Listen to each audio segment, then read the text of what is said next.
All right, good morning, everybody. Still a lot of sunshine and blue sky showing up across our area. Here's the view outside from that Poplar Bluff camera as dry conditions have really taken over for most of the week. Speaking of dry, we have an updated drought monitor. Let's start with the drought monitor from a week ago. Take a quick look at it. This is a drought monitor from last Thursday. Had extreme drought, and I know this is a little confusing because this did not include most of the rain that we had last week, Monday through Wednesday. Now it does include it in this late drought monitor. So here's the latest, and no more extreme drought. Still kind of hanging on to some severe drought out there down towards the south, but it has improved by quite a bit thanks to last week's rain, even though we're now trending in the other direction, back to being dry again with lots of soil out there that is running with below average amounts of moisture, especially across our southern Illinois counties. Carbondale, Harrisburg, Mount Vernon looking pretty dry out there. That's also in part thanks to the warm temperatures. Temperatures again today getting up to around the upper 80s, 88 degrees. You're high in Carbondale.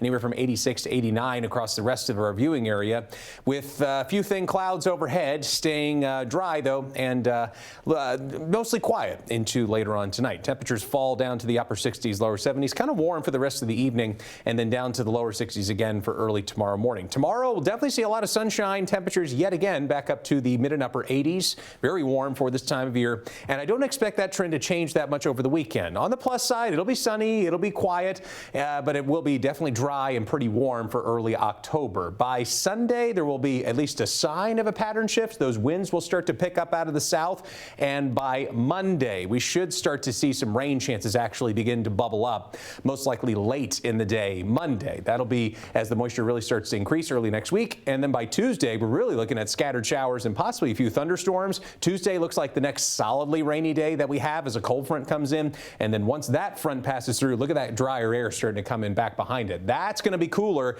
and that's where it'll actually start to feel a little more fall-like out there.